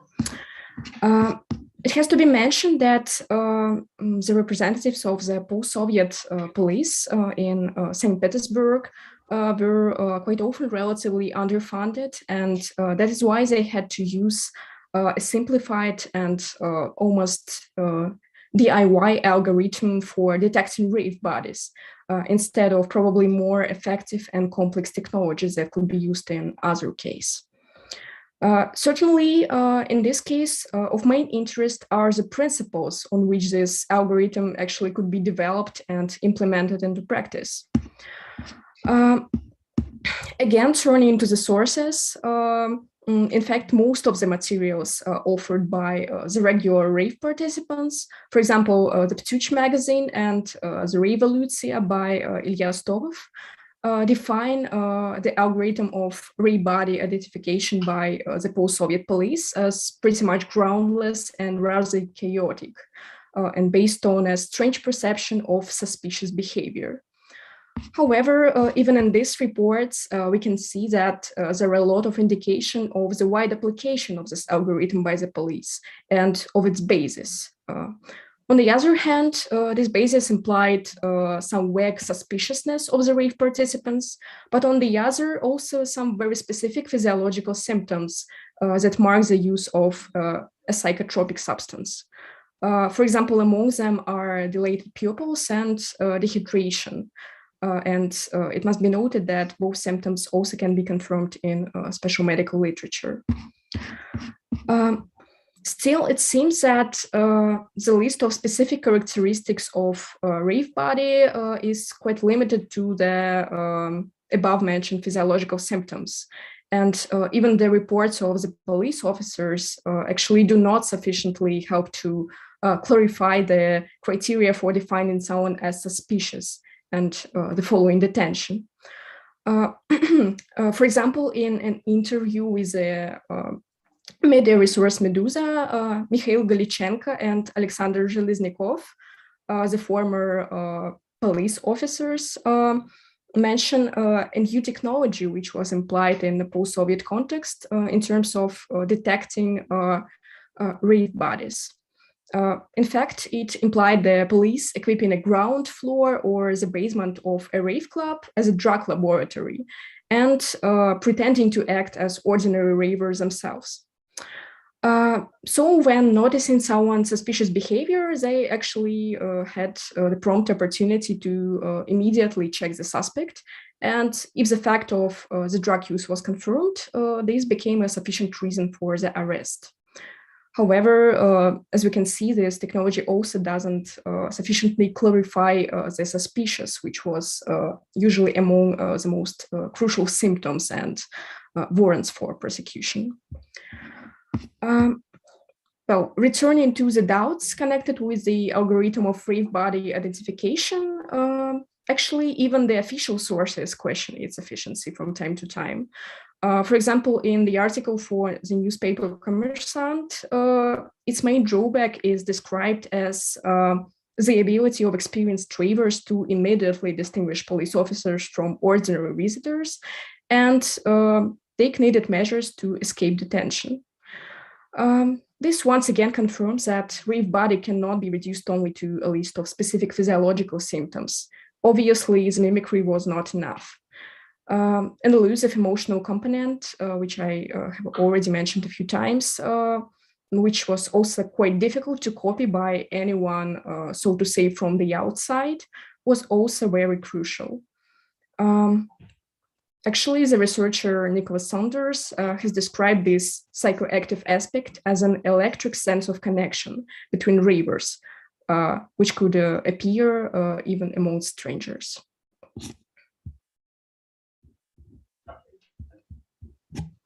So that back to myself, right? If I still have a few minutes, I'll just, it's not really conclusions, it's rather the, discussion section of a social science paper. So what to make of all of it, especially for those of you who do not follow the, not really interested in the post-Soviet history of drug consumption, policing. So a couple of suggestions, and looking forward to the Q&A. Maybe you could count more points of connection between this particular paper and the wider field. So what we find interesting is this reliance on DIY technologies, sort of on both sides, on the side of the artistic rave subculture, but also on the side of law enforcement, which, as Victoria mentioned, had to rely on this due to lack of funds in the difficult economic situation in the 1990s. But again, this kind of this randomness of policing drugs and DIY character of such law enforcement, we think is not unique to this particular setting, and we perhaps should pay more attention to the settings, historical and contemporary, where such DIY approaches to drugs occur, and not just, as mentioned in the literature, sort of critique the overly technological solutions in the age of securitization.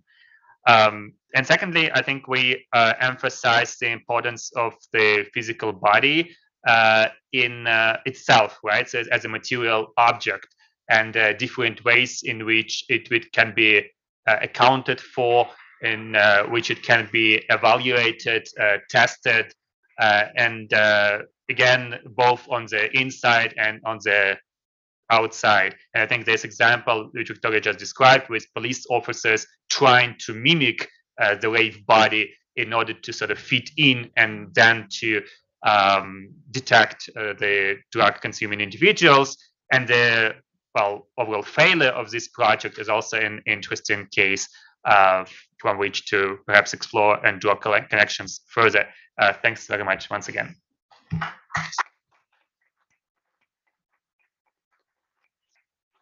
Thank you to everyone. Do one of you want to share a mic with me? Since I don't want to. We'll do the west and the east, maybe? I don't know. Are there questions? James has a burning question.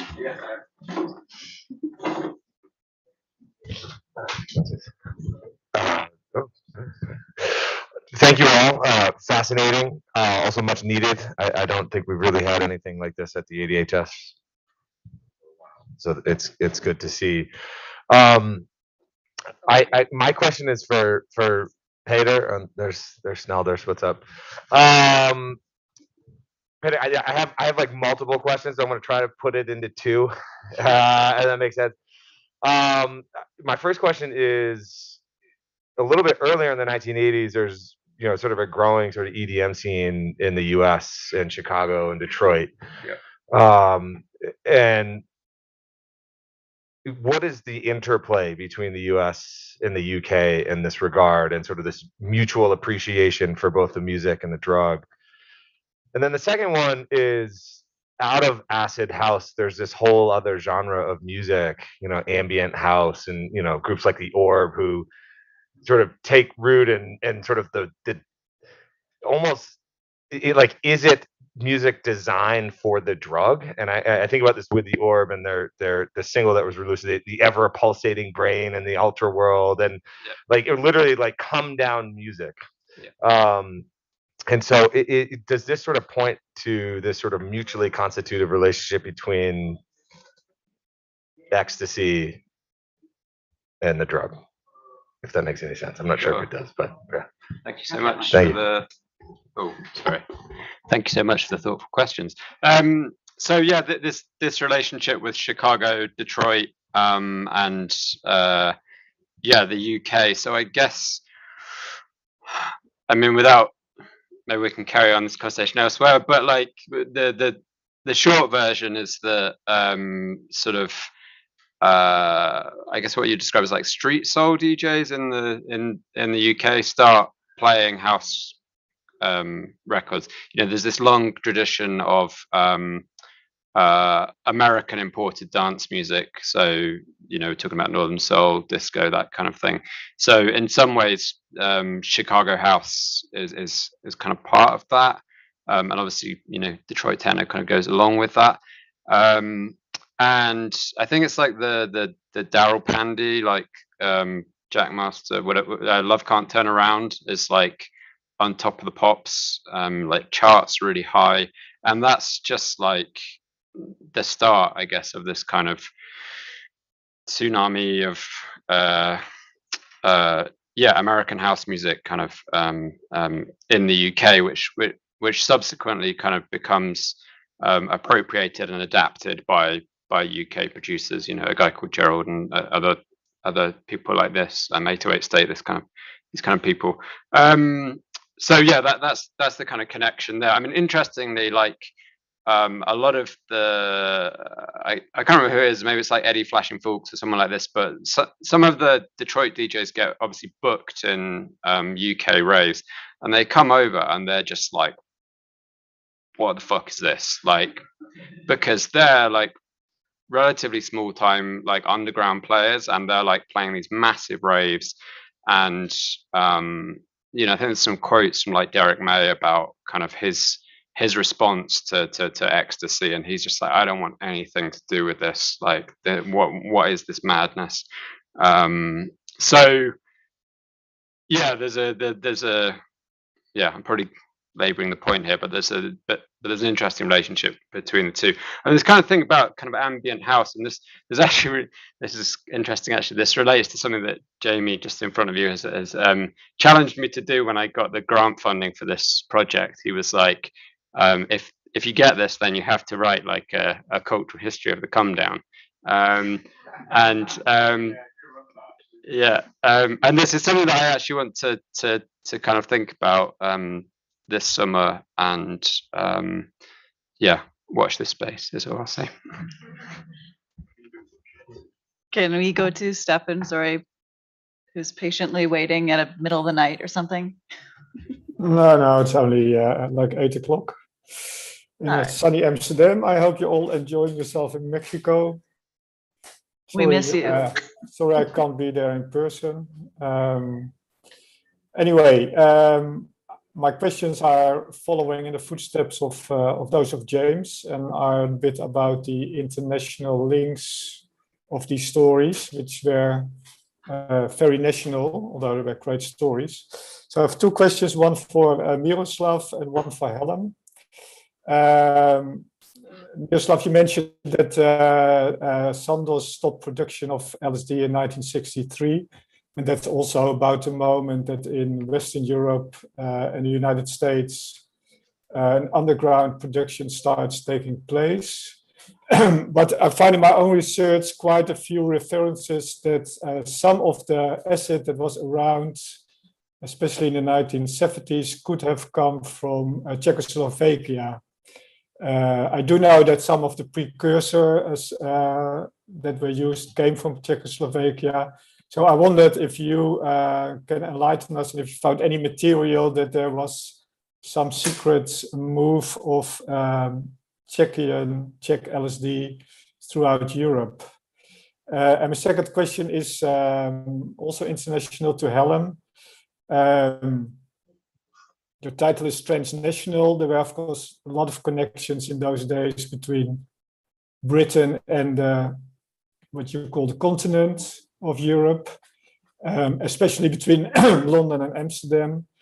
I'm thinking about that similar ideas were very much around in, for instance, the Ruijgoord group here. So did you find any material on the international links to Europe rather than Australia in your study? I hope I was clear. Do you want to go ahead, Miroslav? Okay. The production of Sandoz.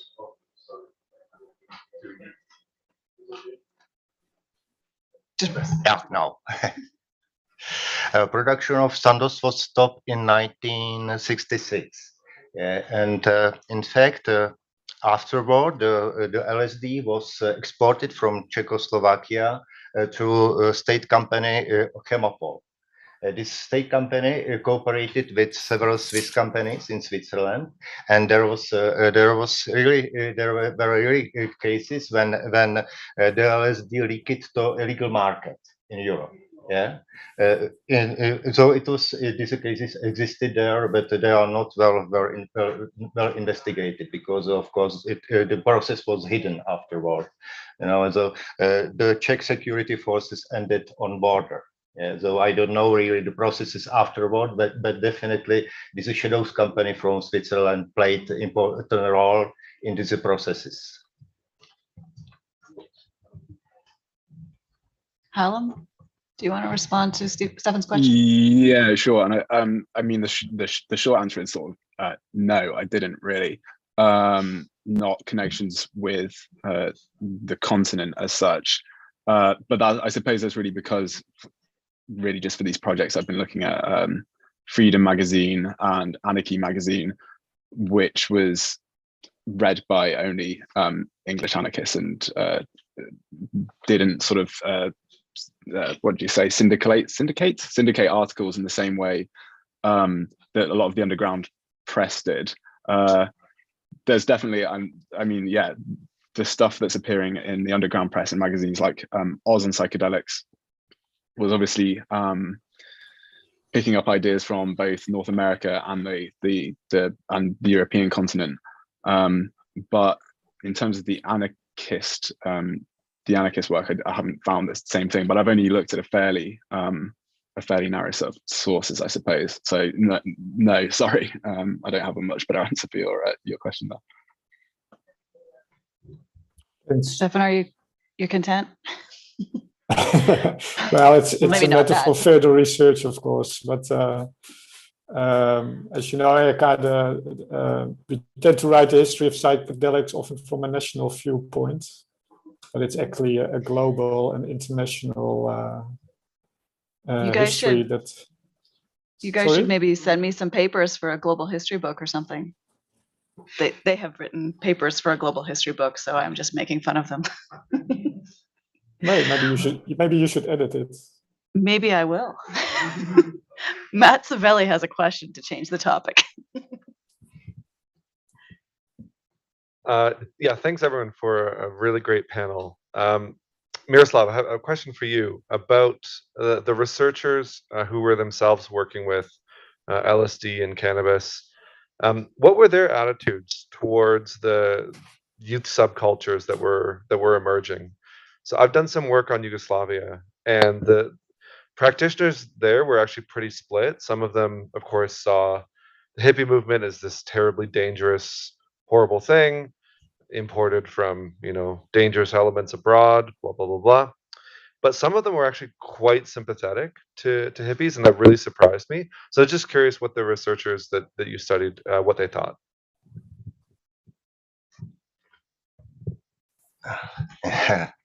It was mixed attitude. And in fact, these people were really serious researchers. So they were not connected with some alternative cultures, etc. They were really researching these chemical substances and these problems. But in fact, among them, for example, Jiří Roubíček, who established the LSD research in Czechoslovakia, was in contact with Allen Ginsberg. When Ginsberg came to Prague, he came to Jiří Roubíček, and they discussed LSD effects, LSD research, LSD philosophies, etc. So this context existed there.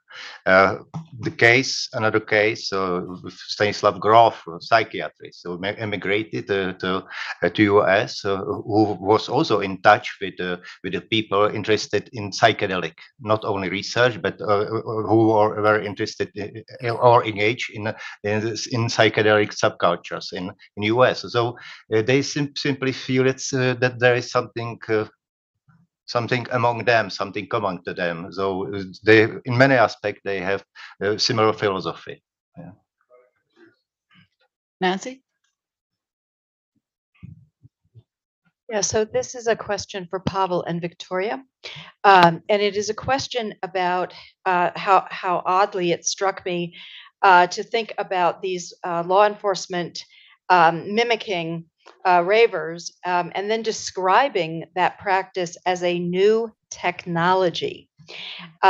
If you could reflect upon that a bit. And I'm here thinking about the fact is that when we think about embodied deviance or embodied subjectivities, we are often thinking about drug users, drug using bodies. And we don't think about the fact that law enforcement, of course, are also embodied and engaged in material practices that are historically located. Some of what you described had me thinking about the jazz clubs in the 1950s when law enforcement, narcs, et cetera, would follow musicians out of the clubs to the places where they would cop and use. And so you have also sort of these kinds of practices, these mimicry kinds of practices that are fairly interesting. So if you might reflect upon that version of socio-materiality a little further, I'd appreciate it. Yeah, thanks. I'll just as always the great point about the materiality of police officers, or law enforcement officers more generally, and their practices. That's something that's I agree is overlooked, and also in our research that's maybe something we should do more in the future. And about the new technology, I'll just start, and maybe Victoria will add to this. So as far, well, I mean, of course, right? So as far as I understand it. It's not really like a high-tech technology. So it's not new in the sense that it's kind of technologically innovative. It's just new because the old technology didn't quite work, or rather, as I understand it, because the needs for the drug rates intensified.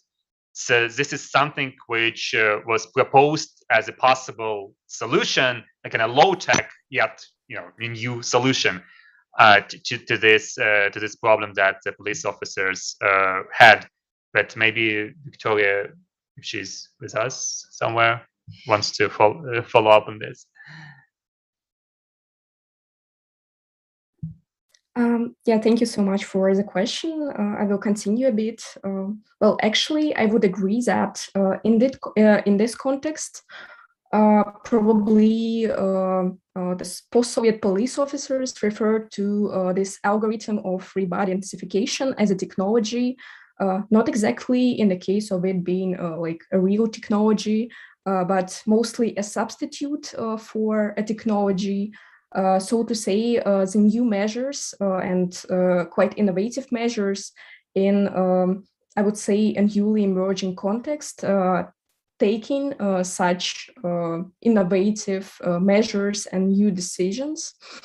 In the course of the presentation, we have mentioned that it actually was based on rather particular and concrete physiological symptoms as the signs for as a signs for array body identification and as a following warrant for prosecution. But on the other hand, it also implied suspiciousness, which couldn't actually be sufficiently clarified through the existing sources.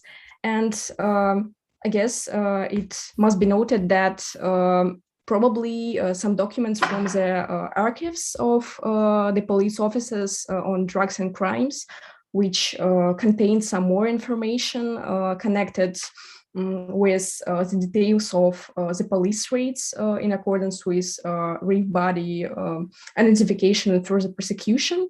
They could prove quite useful in this context, but unfortunately, at the moment they are inaccessible. But just wanted to mark the prospects of further productive research in terms of getting to know this algorithm a bit more. Thanks. Thank you. Can I ask a question? I ask myself. I'm going to ask a question. What I was really struck by in all of these papers is how they challenge perhaps our periodization when we think about psychedelic history. I have participated in creating this periodization, which I now think I should challenge. This this idea that there was a kind of heyday of experimentation that took place, particularly in a medical context and a little bit in a political context. But what I'm hearing across all of these papers is that experimentation continued outside of the clinic. Experimentation in the political landscape, in music, in culture, even in notions of dance and sexuality that are implied in some of these papers and touched upon. And I wonder if you think that maybe this is an opportunity to extend our understanding of psychedelic experimentation into this period by creating a different lens, a non-medical lens for extending that. Thoughts?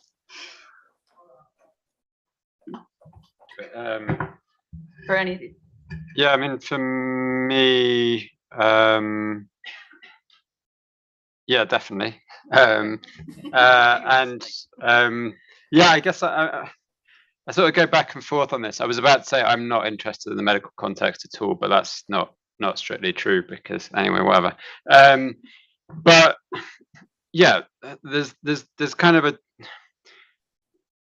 So sometimes I think about ecstasy like this, and I think kind of other drug things, and there's this kind of classic like paradigm of kind of moral panic when these things become essentially a media story, right? And in some ways, I think I'm as guilty of it as anybody. Like we as historians only pay attention to these things when they appear in the newspapers or what have you. And actually, it's a lot harder to do what I'm attempting to do and maybe can't even do, these things that just carry on in the kind of background, the kind of experiments in kind of everyday life.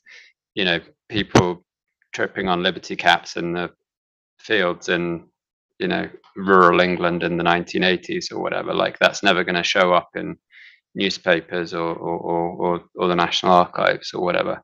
But it is all kind of grist to the mill for us, I think. Do you want to? So, what touches medical experiments?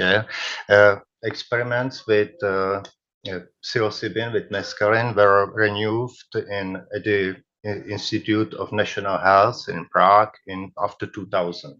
So they still continue till now. So of course it's not big. This experience not so big like they were in the 60s or 70s, but definitely this philosophy was renewed and these experiments started again. Yeah. So it's all information I have about them. Hallam, do you want to weigh in? Yeah, only really to again say yes. I would say that like this sort of traditional narrative is quite useful to a lot of people. You can say, look at all this research that was doing all this great promising stuff in the 1950s and early 1960s, and then they got out into wider society and were being used by weird types, and it all went a bit wrong, and then nothing much happened, and we got put back by decades, and we lost out on all this research. And so now we need to make sure psychedelics and their use are controlled by medical, psychiatric, scientific authority. And yeah, just to sort of reiterate what my paper was saying, is I think that's a sort of a real shame that what then gets missed out is all this incredibly rich experimentation that was going on in the 1970s and indeed in the 1980s and 1990s. Tons and tons of communes in Britain, a lot of which again collapsed or were unsuccessful for a whole different reasons, but some of which continue. And there's still some of these communes in Britain that were started in the 1970s that are still offering an alternative social structure and way of living and being that can act as an example for other people who want to do similar things. So yeah, I would just say yes, absolutely. I agree, but that sort of like traditional narrative is powerful because of how useful it is to so many people, especially in the sort of corporate commercial psychedelic space now. Cool. Pavel and Victoria, last minute to you. Yeah, Vika, you have like 30 seconds because I think the Zoom room is going to close in 30 seconds if you want to start with something. I have a couple of points, but maybe you first. Well, I guess firstly the word to you. Okay, so Thanks. So 2 points, loosely connected. I'm not sure how relevant are they.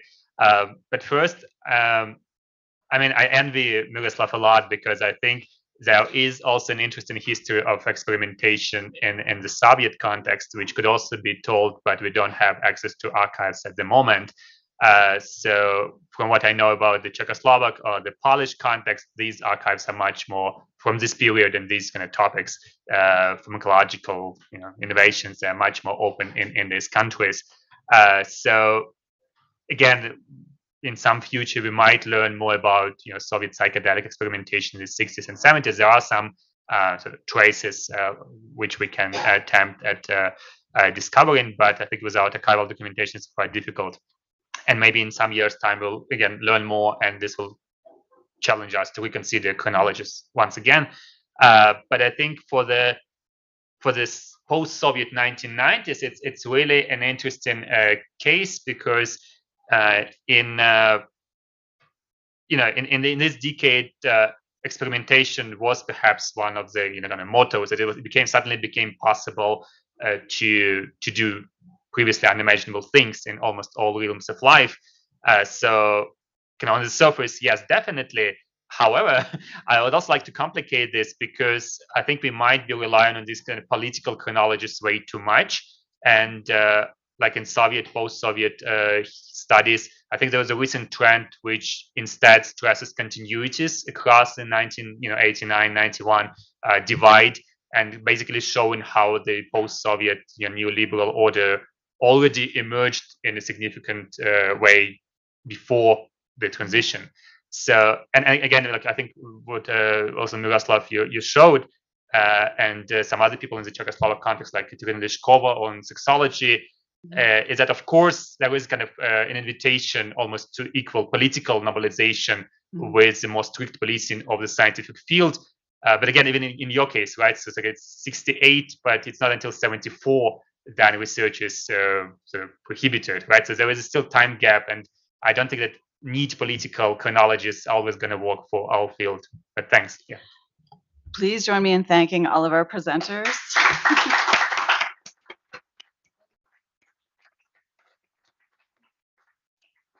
We wish those of you on screen could join us for lunch now, but please carry on virtually.